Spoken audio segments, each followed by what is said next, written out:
et on va aller voir Nathalie. La visite de Macron à la Maison-Blanche, 24 février. Et tu regardes les coulisses, comme d'habitude. Je me projette à Washington, je vois Trump, je vois pas Macron nulle part autour. Non, c'est toute mise en scène. Tu observes Macron. C'est comme sa coquille vide. Tu sais, j'ai comme le mot coquille vide. Ce Macron-là, puis là, je vais en France pour me connecter avec le Macron. Oui. J'ai le mot coquille vide. Il dégage rien. Oui. Je ne suis pas capable de saisir aucune énergie, et juste comme s'il était dans un œuf. Et puis là, je regarde à Washington, c'est la même chose. C'est un œuf qui est allé sans rien, un peu comme si tu ne peux pas respecter un homme comme ça parce qu'il est vide, il est manipulable, c'est une marionnette, c'est un bibelot. C'est un Biden bis. Oui, genre. Ouais, c'est ça. Biden, il était fou. Mais lui, Macron, je vois juste comme quelqu'un qui a les yeux tout hagards, tout grands, puis qu'on lui dit OK, tourne à droite, tu lui dis tourne à gauche, il tourne à gauche. Il fait juste obéir, mais il y a zéro pensée par lui-même ou émotion par lui-même. Il est vide. Il n'est pas autonome, il est toujours guidé. Il est téléguidé par plein Il est téléguidé. Finalement, a été juste une représentation, mais pas... Non, c'est ça. La politique, c'est toujours plein de stratégies dans le but d'arriver à telle autre étape. C'était juste une étape qui permettait d'arriver à une autre étape, mais elle n'est pas si importante. C'était une étape j'allais dire, pour les journalistes, pour l'extérieur, pendant que derrière, il se passe autre chose. Ouais. C'est comme si je vois qu'il y a deux niveaux. Il y a ce qu'on voit qui se passe, puis il y a ce qui se passe réellement. Puis c'est comme si sur le devant, ils mettent toute une pièce de théâtre où là, on envoie un peu j'allais dire, les journalistes en pâture où on jette un morceau de viande et puis ils arrivent dessus. Comme pour les occuper, les distraire. Oui, et puis donner une forme de logique, théâtrale. Acte 1, acte 2. Alors Mais là... c'est dans un autre but beaucoup plus grand. Lui, c'est pas si signifiant, mais dans l'ensemble, il fallait qu'il pose ce geste-là. Oui, puis ça rassure un peu parce que c'est vrai que si on écoute de ci, de là, les avis sont complètement fous, quoi. Plus personne ne sait quoi penser. Donc c'est comme pour dire on se rassure, tout va bien, on avance dans le bon sens. Mais ça n'a pas d'impact sur les vrais pas. Les vrais pas qui ont un effet réel sur nous, là. Alors, par rapport à l'Ukraine, est-ce que cette rencontre, justement, a apporté un plus par rapport au projet de Poutine et de Trump? Est-ce que cette visite, justement, a été utile pour conclure cet accord de paix? Dans l'apparence, dans le l'apparence? visuel de la chose, parce que tu vois, moi, que je vois Poutine et Trump qui se sont déjà serrés la main. Les ententes sont déjà faites, la suite est déjà décidée. Mais Oui. là, il y a la pièce de théâtre qui doit venir avec ces décisions-là pour nous préparer, nous, à cette décision-là qui va être émise par Trump et Poutine. Mais c'est comme s'il faut aussi... Parce que c'est comme si tu as des forces beaucoup plus grandes, tu as des joueurs plus grands, puis tu as des joueurs plus petits. Et tu as Trump et Poutine qui sont dans les grands joueurs, puis là, je vois ici, tu vois, où eux, ils jouent. Puis il y en a quelques-uns, mais que je ne sais pas leur nom, là.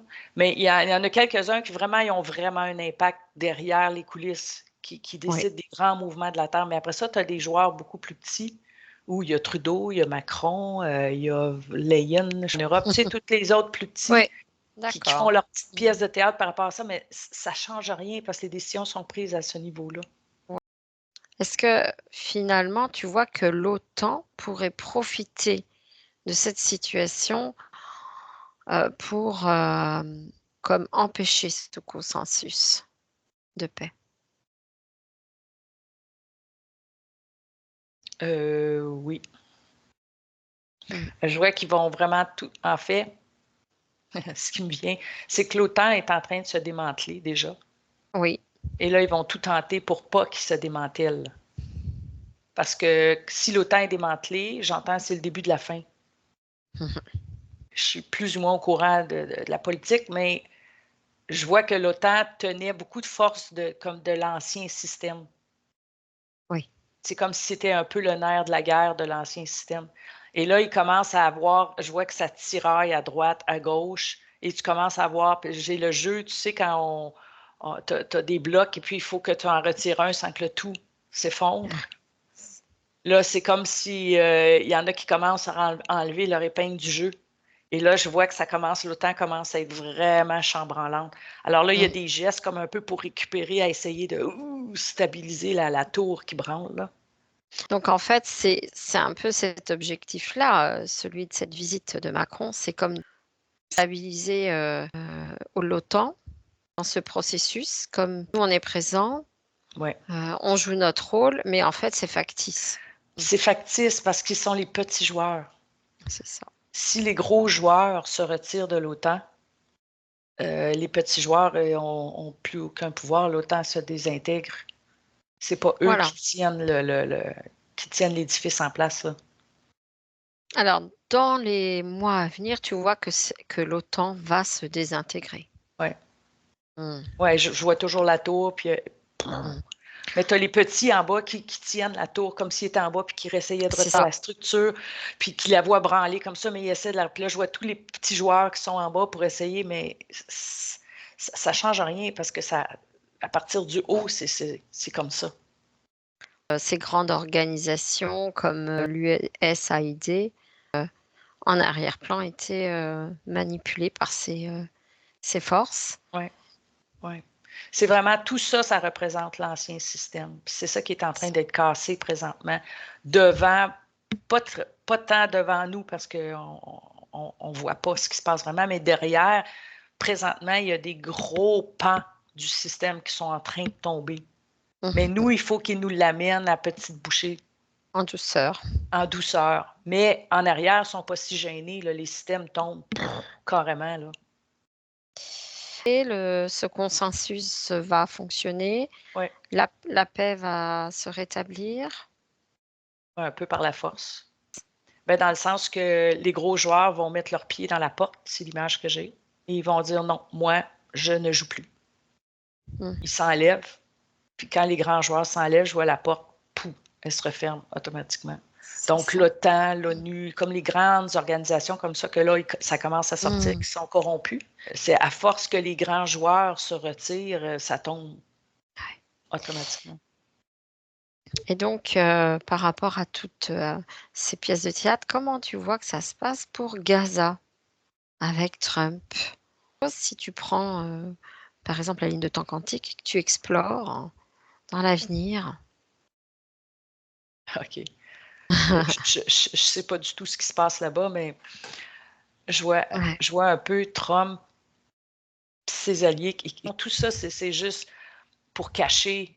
En fait, c'est qu'il y a des grandes forces dans cette région-là du monde qui sont en train de se réorganiser. C'est comme si tu as même des alliances.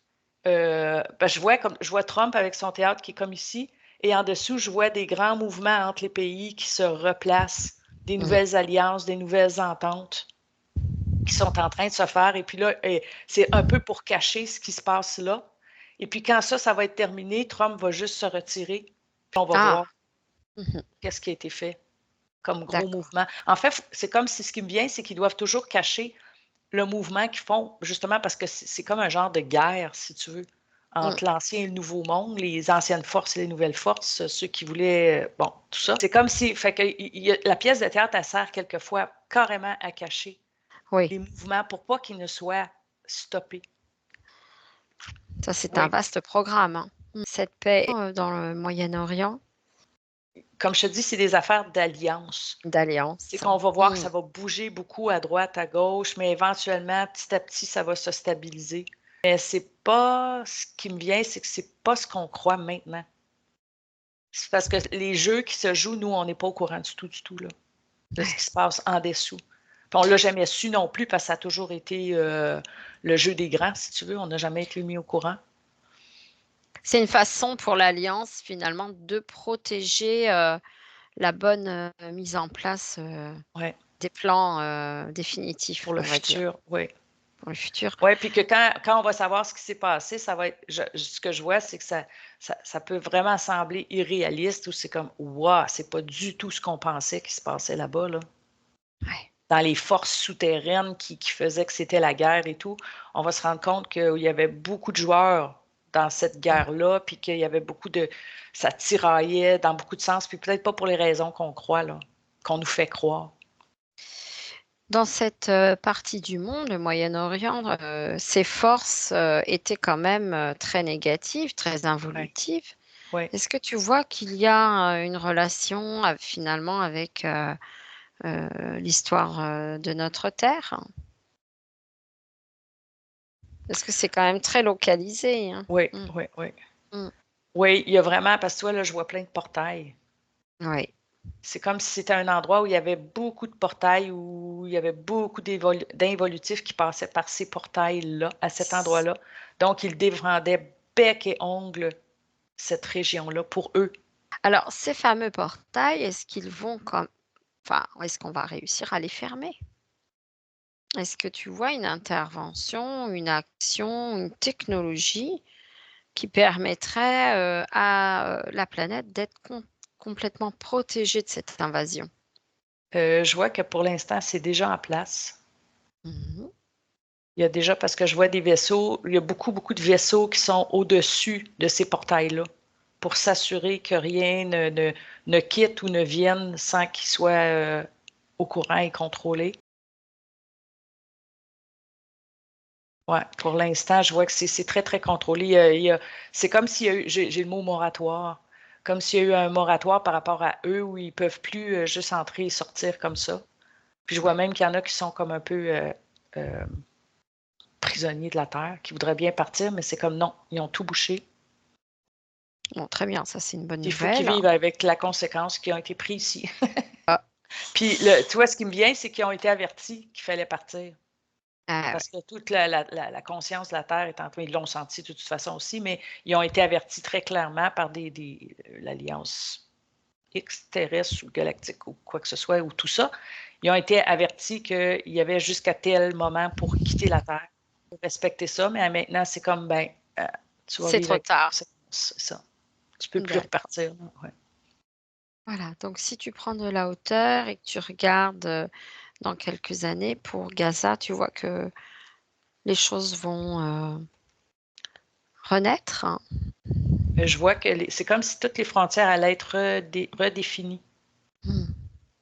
Ouais. Dans ce que je vois, ce ne sera pas nécessairement les mêmes pays. C'est comme s'il y avait subdivisé les pays Oui, et que là, ils vont enlever les subdivisions qui avaient été créées, si tu veux, de toutes pièces.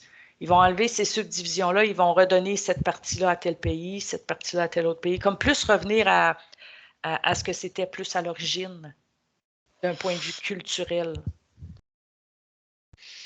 alors, Nathalie, as-tu une petite conclusion pour la fin, pour, notre survol au niveau de ces différents jeux?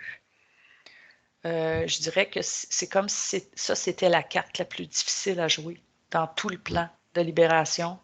C'est oui, la plus grande carte parce que les forces sont très fortes oui. et économiques et extraterrestres au niveau des involutifs et géopolitiques, militaires. Il y avait beaucoup, beaucoup, beaucoup d'éléments concentrés à cet endroit-là.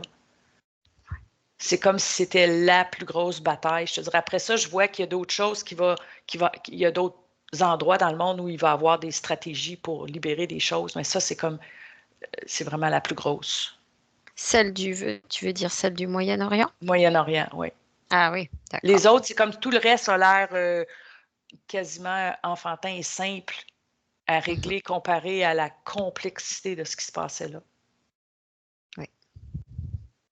Puis c'était à plusieurs niveaux, c'était pas juste au niveau terrestre, tu sais, c'était dans d'autres dimensions aussi avec ces êtres-là. Il y a eu beaucoup, beaucoup de. Puis ça fait longtemps que ce travail-là est commencé dans cette région-là. C'est pas nouveau comme nous, on le voit, là. Oui, oui, oui.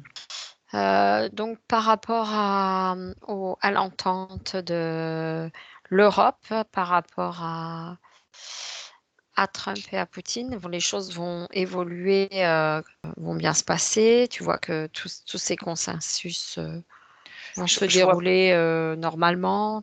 Voilà. vois-tu, c'est que je vois Mhm. vraiment deux plans Mhm. où je vois vraiment comme Poutine, Trump, en fait, je devrais dire la Russie, les États-Unis, qui sont vraiment ceux qui décident, qui font bouger les choses.